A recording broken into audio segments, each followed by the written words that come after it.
A segunda coisa que Davi diz nesse salmo, quando o mundo está se desmantelando em sua vida, você precisa recusar-se a fugir.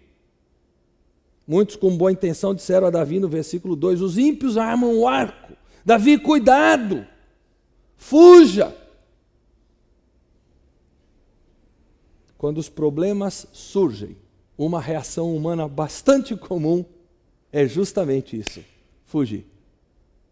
Só que isso não faz parte da prescrição de Deus para a resolução dos problemas. Medo e fuga dos problemas não fazem parte do receituário de Deus. E não importa quão bem intencionado possa ser o conselho de uma pessoa, se ele for limitado por tempo, se ele for terreno, ele deve ser rejeitado. Porque ele está julgando apenas pelo momento que ele enxerga. A Bíblia nos ensina que nós andamos não por vista, mas por fé. A primeira coisa que acontece com tanta gente hoje em dia quando surge problema é justamente fugir. Fogem rumo às drogas, refugiam-se na bebida, correm atrás de outras coisas de forma a não terem o que pensar, encarar seus problemas.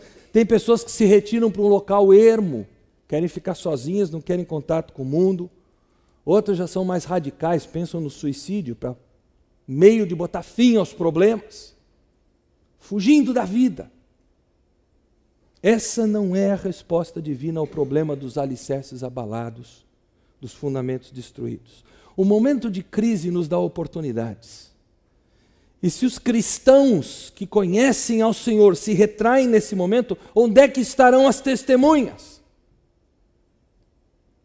Se por outro lado você, crente em Cristo Jesus, fica firme no Senhor, quando vem a tempestade, que testemunho isso é para um mundo que não só Deus existe, mas que Ele quer um relacionamento pessoal conosco e Ele tomou providências para isso.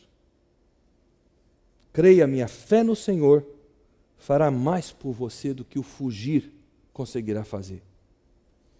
E nós precisamos juntar as forças com Deus quando Ele começa a destruir fundamentos para descobrir o que nós vamos fazer.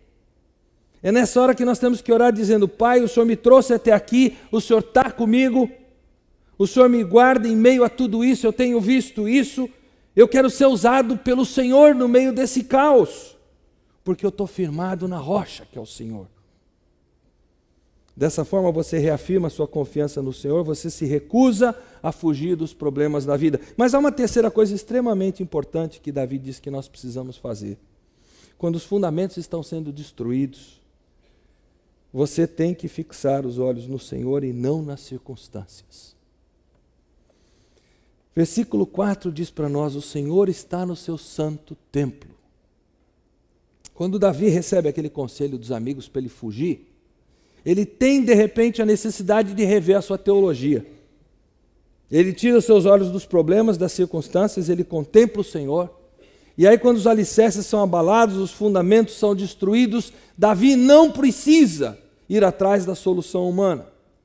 Porque a solução humana, nessa hora, tende a enxergar o que está imediatamente ali na frente. O problema em si, as circunstâncias. Vocês se lembram de Pedro, quando Pedro resolveu andar sobre as águas?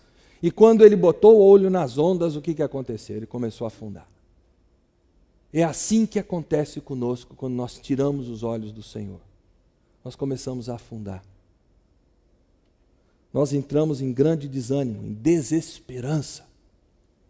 É nessa hora em que o medo quer se instalar, que você e eu que conhecemos a Jesus precisamos dizer, não! O Senhor está no seu santo templo. Eu preciso olhar para Ele e não para as circunstâncias. Algum tempo atrás eu estava interpretando um ex-missionário da CEPAL e grande amigo chamado Denis Kiziar. E ele, numa das suas mensagens, ele contou uma ilustração que eu creio que encaixa aqui muito bem. Ele disse que um pastor, que era grande amigo dele, e a esposa estavam começando uma nova igreja. Era um trabalho que não era muito fácil, é lá na outra América. E havia muita dificuldade, havia oposição, mas eles foram fiéis, Deus começou a honrar. E eles, um dia depois do culto de manhã, se abraçaram agradecendo a Deus, porque tudo estava caminhando, Deus estava abençoando. Só que ele tinha uma reunião.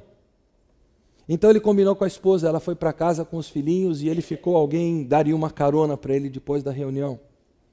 E passados alguns minutos naquela reunião, ouviu-se o barulho de sirenes e logo veio um telefonema e alguém disse para o pastor: pastor, nós sentimos muito, a sua esposa e seus filhos sofreram um acidente feio, e nenhum deles resistiu.